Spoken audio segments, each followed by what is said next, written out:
بسم اللہ الرحمن الرحیم والحمد للہ رب العالمین والصلاة والسلام علی سید المرسلین وعلی آلہ وصحبہ اجمعین، اما بعد۔ محترم ناظرین کرام، احکام دین کا پروگرام پیش خدمت ہے۔ آپ کے سوالوں کی جواب ہم کتاب و سنت کی روشنی میں پیش کریں گے۔ تو آئیے، رمضان کی مناسبت سے کچھ سوالات ہیں جن کے ہم بتا دینا ضروری ہے۔ ان میں سے ایک سوال یہ ہے کہ اگر کوئی آدمی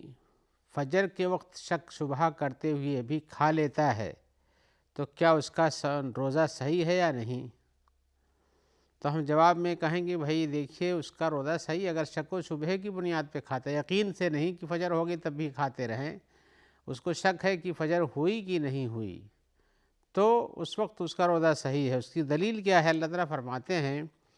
فَالْآنَ بَاشِرُوهُنَّ وَابْتَغُوا مَا كَتَبَ اللَّهُ لَكُمْ وَكُلُوا وَاشْرَبُوا حَتَّى يَتَبَيَّنَ لَكُمُ الْخَيْطُ الْأَبْيَضُ مِنَ الْخَيْطِ الْأَسْوَدِ مِنَ الْفَجْرِ، کہ عورتوں کے ساتھ مباشرت کرو رات میں، اور جو اللہ نے لکھا اس کو تلاش کرو اور کھاؤ اور پیو یہاں تک کہ تمہارے لیے سفید دھاگا کالے دھاگے سے واضح طور پر نظر آنے لگے، پھر اس کے بعد روزوں کو پورا کرو رات تک۔ تو یہ تبینہ کے معنی ہوتے ہیں بالکل کھل کے واضح ہو جانا، پوری طرح سے واضح ہو جائے کہ یہ فجر ہو چکی ہے۔ تو اگر کسی کو پوری طرح سے واضح نہیں ہوا تو شک رہ گیا کہ فجر طلوع ہوئی کہ نہیں ہوئی، اور اس شک و شبہ میں رہتے ہوئے کھا لیا کچھ، تو اس کا روزہ صحیح ہے، اس لیے کہ قرآن مجید میں تو حتیٰ یہ تبینہ ہے، یہاں تک کہ واضح ہو جائے، واضح نہیں ہوا اس کے لیے تو کھایا ہے، واضح ہو جاتا پھر کھاتا تو اس کا روزہ صحیح نہیں ہوتا، لہذا اس کا روزہ صحیح ہے۔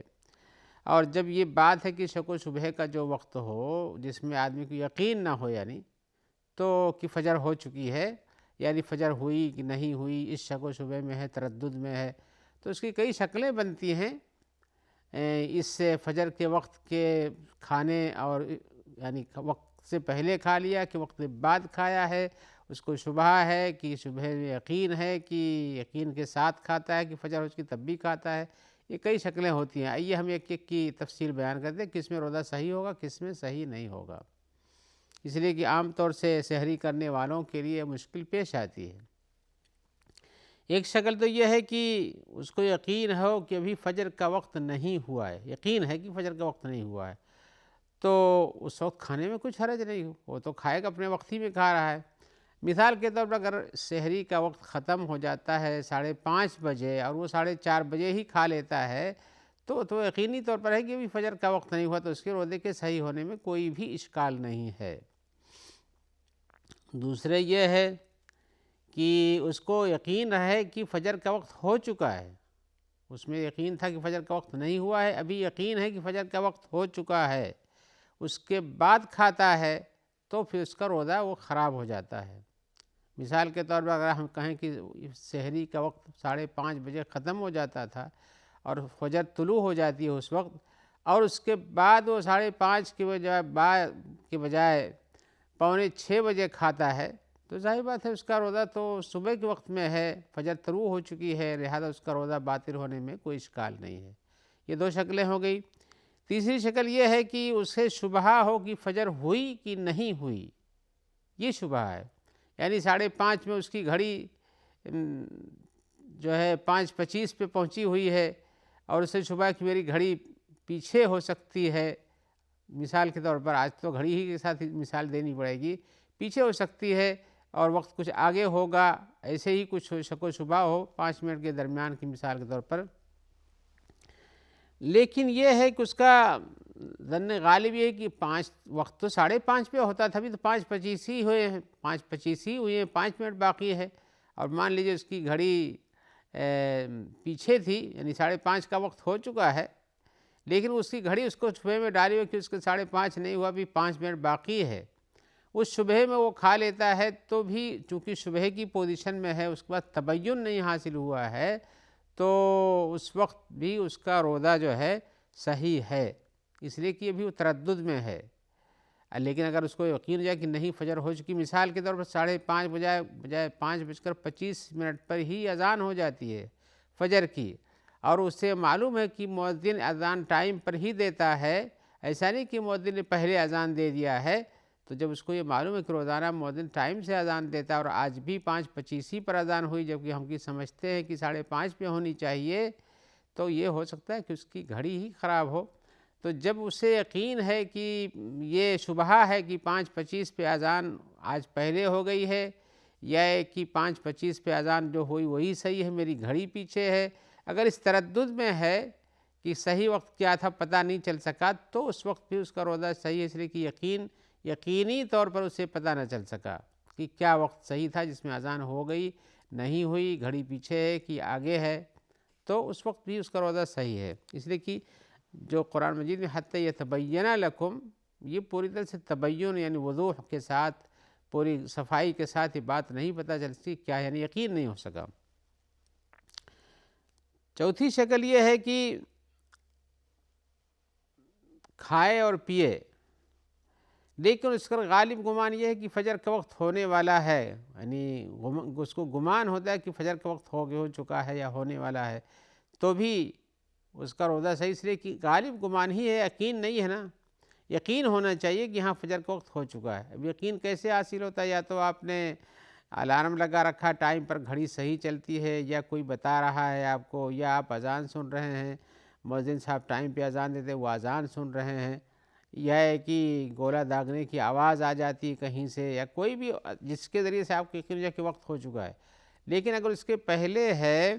تو آپ کا صرف گمان ہے کہ فجر ہوا ہے، لیکن اس کی یقینی دلیل نہیں ہے آپ کے پاس، تو بھی اس وقت روزہ صحیح مانا جا سکتا ہے، اس لیے کہ یہ شک و شبہ میں ہے تھوڑا سا۔ پانچویں شکل یہ ہے کہ کھاتا پیتا ہے لیکن اس میں بھی تردد ہے، اس کو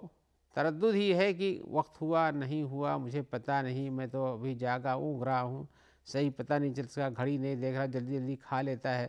اور اس کے بعد اسے پتہ چلتا کہ اذان ہو رہی ہے، تو اس تردد میں اگر ہو تو بھی اس کا روزہ صحیح، اس لیے کہ تردد کی حالت میں، شک و شبہ کی حالت میں، عدم یقینی کی حالت میں جو کام ہوتا ہے فجر کے وقت میں، اس میں روزہ اس کا غلط نہیں ہوتا ہے، اس لیے کہ تبین نہیں ہوا، لیکن اگر یقین ہو جائے کہ وقت ہو چکا ہے پھر کھاتا ہے تو روزہ کے خراب ہو جانے میں، فاسد ہو جانے میں کوئی شبہ نہیں رہتا ہے۔ آئیے ہم ایک اور سوال کی طرف آتے ہیں جو وہ بھی افطاری سے متعلق ہے، افطاری یعنی روزہ توڑنے سے متعلق ہے۔ ہمارے بھائی پوچھتے ہیں کہ اگر کسی نے جان بوجھ کر روزہ توڑ دیا ہے، قصد و ارادے کے ساتھ روزہ توڑ دیا ہے، یہ سب رمضان کے روزے کی بات کر رہا ہوں جو روزے فرض ہوتے ہیں یا اس درجے کے ہوتے ہیں، نفلی روزوں کی بات نہیں کر رہا ہوں۔ تو کسی نے اگر جان بوجھ کر روزہ توڑ دیا تو اس کا کیا حکم ہے؟ تو ہم کہیں گے کہ جس نے جان بوجھ کر روزہ توڑ دیا اس نے بہت بڑا گناہ کیا، مہینے کا احترام برباد کر دیا، اللہ کے فرمان کی نافرمانی کر دی، اسی طرح سے مسلمانوں کے طرز عمل اور اجماع کے طریقہ کار کے خلاف چلا گیا، تو یہ تو ایک ایسا کام کر گیا جو کہ ہلاک کر دینے والا ہے اس کو۔ یہ ہلاک کی بات جو ہم کہہ رہے ہیں اس کی ایک دلیل ہے حدیث میں آیا ہوا ہے کہ ایک صحابی تھے، ابو ہریرہ روایت کرتے ہیں کہ ایک آدمی رسول اللہ صلی اللہ علیہ وسلم کے پاس آئے اور انہوں نے کہا کہ میں تو ہلاک ہو گیا ہوں، ہلاک یعنی بربادی میں پڑ گیا، میری پوری خرابی ہو گئی، میرا بہت بڑا نقصان ہو گیا، ہلاکت میں آ گیا، میں جان جانے کے درجے میں آ گیا۔ تو اللہ کے رسول کس چیز نے تم کو ہلاک کر دیا ہے؟ یعنی کوئی ابھی تو زندہ بیٹھے ہو لیکن ہلاک کس چیز نے تم کو کیا ہے، کس نے بربادی میں ڈال دیا ہے؟ تو انہوں نے کہا کہ میں رمضان کے دن میں اپنی بیوی کے ساتھ ہم نے ہم بستری کر لی ہے، رمضان کے دن کے اندر۔ تو یہاں پر میں بتانا چاہتا ہوں کہ اس آدمی نے آ کے رسول اللہ صلی اللہ علیہ وسلم نے کہا کہ میں ہلاک ہو گیا۔ آپ نے پوچھا کس چیز نے ہلاک کیا؟ تو بتایا، اپنا قصہ بتایا کہ ایسا ایسا ہو گیا ہے۔ بتانا یہ مقصود ہے کہ رسول اللہ صلی اللہ علیہ وسلم کے سامنے اس نے اپنی ہلاکت کا تذکرہ کیا، اور رسول اللہ صلی اللہ علیہ وسلم نے پوچھا اس سے ہلاک کس نے کیا، تو اس نے بتایا کہ رمضان کے دن میں ہم نے روزہ توڑ دیا ہے ایسے ایسے کر کے۔ تو رسول اللہ صلی اللہ علیہ وسلم نے اس کو یہ نہیں کہا کہ تم یہ مت کہو ہلاک ہو، یہ نہیں کہو کہ ہلاک ہو گیا ہوں، لیکن یہ کہو کہ ہم اس سے گناہ ہو گیا ہے، یہ نہیں کہا، بلکہ آپ نے اس کے ہلاک ہونے کی تعبیر کو باقی رکھا، اس کے لفظ کو کا اقرار کیا، باقی رکھا۔ اس سے پتہ چلتا ہے کہ یہ رمضان کے دنوں میں روزہ توڑ دینا جان بوجھ کر یہ بہت بڑی ہلاکت ہے، بہت بڑی ہلاکت ہے، تو گویا کہ انسان اس میں ایسا کام کر جاتا ہے جو اس کے ہلاک ہو جانے کے درجے کا ہوتا ہے۔ اب ایسی صورت میں اگر کسی سے ایسا ہو جاتا ہے رمضان کے مہینے میں، یعنی روزہ توڑ دیتا ہے کسی بھی توڑنے والی چیز کے ذریعے سے، یہی نہیں جو رمضان صحابی کا قصہ ہوا، بلکہ کھانا کھا لیتا ہے، جان بوجھ کر پانی پی لیتا ہے، جان بوجھ کر کے ایسے کام کرتا ہے جیسے ہاتھ منہ میں ڈال ڈال کے قے کرتا ہے، قے ہو جاتی ہے، جان بوجھ کر کے کرتا ہے، تو ایسی صورتوں میں اس نے روزے کو برباد کر دیا اور یہ ہلاکت میں پڑ گیا ہے۔ اس کا کفارہ یہ ہو سکتا ہے کہ اسے کثرت سے روزہ رکھنا چاہیے، نفلی روزہ، اور اسی طرح سے توبہ و استغفار کرنا چاہیے، یہ اس کے لیے اچھا ہو سکتا ہے۔ اس لیے کہ اگر فرض روزوں کے اندر کوئی کمی رہ جائے یا فرائض کے اندر کوئی کمی رہ جائے تو اس کا کفارہ اور نوافل سے پورا کیا جاتا ہے، جیسا کہ حدیث میں آیا ہوا ہے۔ ایک حدیث میں آیا ہے، رسول اللہ صلی اللہ علیہ وسلم فرماتے ہیں سب سے پہلے قیامت کے دن جس آدمی کے جس عمل کا حساب ہوگا وہ نماز ہے۔ میں صرف ترجمہ پڑھ رہا ہوں حدیث کا، حدیث ابو داؤد میں ہے، نسائی میں ہے، ترمذی میں ہے، ابن ماجہ میں ہے، مسند احمد وغیرہ میں ہے۔ یہ حدیث ابو ہریرہ کی روایت ہے۔ تو اس میں بتایا گیا کہ سب سے پہلے بندے کا قیامت کے دن اس کے عمل میں جس چیز کا حساب لیا جائے گا وہ اس کی نماز ہوگی۔ اگر وہ نماز ٹھیک ٹھاک نکلی تو وہ کامیاب ہو گیا، اور اگر خراب نکلی تو خسارے میں پڑ گیا، نقصان میں آ گیا۔ اب اس کے بعد حدیث میں فَإِن تَقَدَ مِن فَرِيضَتِهِ شَيْءٌ قَالَ الرَّبُّ انظُرْ هَلْ لِعَبْدِي مِن تَطَوُّعٍ، اگر اس کے فرض نمازوں کی ادائیگی میں کچھ کمی رہ گئی ہے تو رب تعالیٰ فرمائیں گے کہ دیکھو میرے بندے کے پاس کیا کچھ نفلی نمازیں بھی ہیں۔ فَيُكْمَلُ بِهِ مَن تَقَصَ مِنَ الْفَرِيضَةِ، تو اس کے فرض نمازوں میں جو کمیاں رہ گئی ہیں اس کو ان نوافل کی نمازوں کے ذریعے سے پورا کیا جائے گا۔ یہ میں بتا رہا ہوں کہ ایک فریضے کی تکمیل جب کمی رہ جاتی ہے تو نوافل کے ذریعے کر لی جاتی ہے اس میں۔ ثُمَّ يَكُونُ سَائِرُ عَمَلِهِ عَلَى ذَلِكَ، پھر اس کے سارے اعمال اسی طرح سے ہوں گے، یعنی اگر روزے کے فرض کی ادائیگی میں کمی رہ گئی ہے تو صدقات سے پورا، نہیں زکوٰۃ کی ادائیگی میں کمی رہ گئی ہے تو صدقات سے پورا کر لیا جائے، روزے کی ادائیگی میں کمی رہ گئی ہے تو نفلی روزوں سے کچھ پورا کر لیا جائے، حج کی ادائیگی میں کچھ کمی رہ گئی ہے تو اس کے اور دیگر اعمال خیر سے پورا کر لیا جائے، یہ ہو سکتا ہے۔ ثم سائر عمل یکون سائر عملہ علی ذلک، اسی طرح سے سارے عمل کا حساب کتاب ایسے ہوتا جائے گا۔ اس سے پتہ چلتا ہے کہ انسان کے اعمال میں کمی رہ جاتی ہے اور اس کی تکمیل بھی ہوتی ہے، لیکن پوری کوشش کرنا چاہیے کہ اس کے اعمال خراب نہ ہوں، اچھی طرح سے پورا کرے، اور اس میں اگر غلطی ہو جاتی ہے تو توبہ استغفار سے کام لے۔ اللہ تعالیٰ فرماتے ہیں وَإِنِّي لَغَفَّارٌ لِمَن تَابَ وَآمَنَ وَعَمِلَ صَالِحًا ثُمَّ اهْتَدَىٰ، میں بخشش کر دینے والا ہوں ان لوگوں کے لیے جس نے توبہ کیا، یعنی گناہ کرنے کے بعد توبہ کیا اور ایمان کو مضبوط کیا اور اچھا عمل کیا، پھر اس کے بعد سیدھے راستے پہ چل پڑا۔ تو گویا کہ انسان کے پاس غلطی ہو سکتی ہے اور اس غلطی کے بعد توبہ استغفار سے اس کی کمی کو اللہ تعالیٰ پورا کر دیتے ہیں، ہمارے سوالے کی توفیق دیتے ہیں۔ رہی گئی بات اس روزے کا کیا ہوگا، توبہ استغفار کر لیا، اللہ سے گناہوں کی معافی مانگ لی، نفلی روزے رکھے، لیکن کیا اس روزے کی قضا کرنی پڑے گی یا کہ وہ قضا ہی نہیں ہو پاتی اس کی؟ اس میں علماء کا اختلاف ہے، بہت سی باتیں لوگوں نے کی ہیں کہ اس کو کتنے دن کا روزہ رکھنا چاہیے، کیا سال بھر یا 12 دن یا ایک ہی دن، اور ایک قول یہ بھی ہے کہ ہاں نہیں، جس نے چاہے پورے زندگی بھر اپنے روزہ رکھتے جائے تو بھی اس کمی کو نہیں پورا کر سکتا ہے۔ ایک حدیث میں ایسا آیا ہوا ہے، گرچہ وہ حدیث ضعیف ہے، بخاری میں بھی اس کا تذکرہ ہے تعلیقاً، تو عبداللہ بن مسعود کی بھی ایک قول ہے جس سے پتہ چلتا ہے کہ اگر کوئی آدمی رمضان کے روزوں میں سے کوئی روزہ جان بوجھ کر عمدن چھوڑ دیتا ہے تو چاہے وہ ہمیشہ روزہ رکھے تب بھی اس کی کمی کو پورا نہیں کر سکتا ہے۔ ہاں اللہ تعالیٰ اس کو چاہیں تو بخش سکتے ہیں، چاہیں تو اس کو عذاب دے سکتے ہیں، لیکن اس کا گناہ بہت عظیم اور بہت بڑا ہے، اور شاید یہی بات زیادہ ثواب قرین قیاس ہے، اس لیے کہ فرض روزے کا یا فرض نماز کا جان بوجھ کر چھوڑ دینا یہ صریح نافرمانی ہے رب کے حکم کی،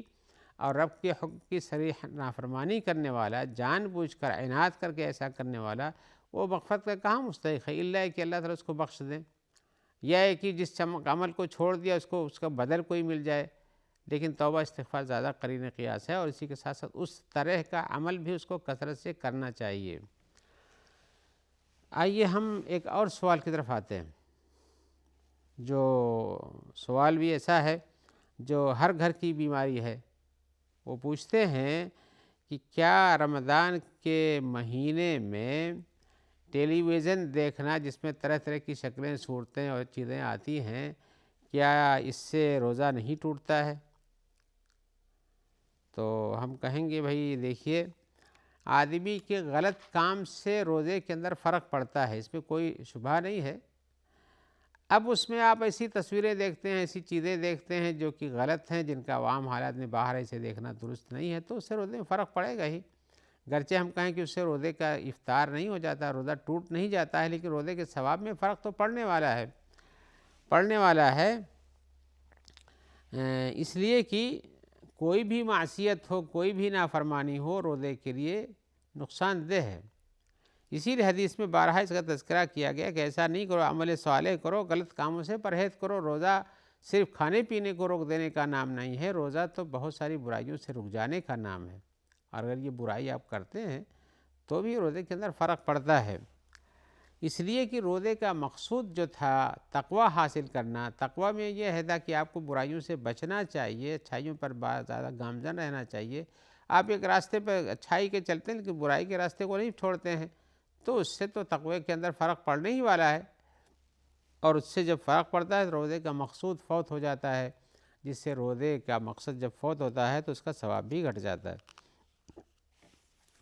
آئیے ہم ایک سوال کی طرف آتے ہیں، اور بھی وہ پوچھ رہے ہیں ہمارے بھائی کہ روزے کے وقت، افطاری کے وقت دعا کی قبولیت کا تذکرہ حدیثوں میں آیا ہوا ہے کہ اس وقت دعا رد نہیں ہوتی ہے،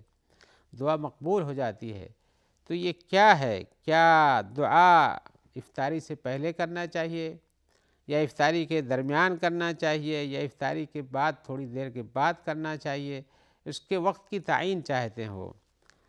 تو ہم پہلے آپ کو حدیث سنا دیں، اس میں یہ آیا ہوا حدیث میں حضرت عبداللہ ابن عمرو بن العاص کی حدیث ہے، ان للصائم عند فطرہ لدعوۃ ما ترد۔ روزہ رکھنے والے کے لیے ایک وقت ہوتی ہے، ایک وقت ہوتا ہے افطاری کے وقت ہوتا ہے جس میں اس کی دعا رد نہیں ہوتی ہے، افطاری کے وقت ہے۔ تو اس سے پتہ چلتا ہے اس حدیث سے کہ وہ وقت افطاری کا وقت ہوتا ہے۔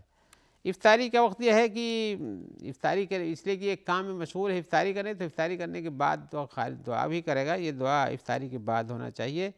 اور اسی طرح سے وہ دعا قبول ہوتی ہے، اس میں کوئی دو رائے نہیں ہے، اللہ تعالیٰ کے ہاں اس کی مقبولیت کا وقت ہوتا ہے۔ اور آئیے اسی جواب کے ساتھ ہم آپ سے اجازت چاہتے ہیں، انشاءاللہ پھر ملاقات ہوگی، اور آپ کے سوالوں کے جواب ہم اسی طرح سے کتاب و سنت کی روشنی اس کی دلیلوں کے ساتھ پیش کریں گے۔ تو ہم جب تک کے لیے آپ کے لیے دعا کرتے ہیں، اور آپ بھی ہمارے لیے دعا کیجیے، اور ہمارے ان بھائی بہنوں کے لیے بھی دعا کیجیے جو آپ تک اس پروگرام کے پہنچانے میں تعاون کرتے ہیں، یا کسی کا بھی کسی قسم کا تعاون ہے وہ قابل ذکر ہے، اللہ تعالیٰ اس کے اعمال کو قبول فرمائے۔ السلام علیکم ورحمۃ اللہ وبرکاتہ۔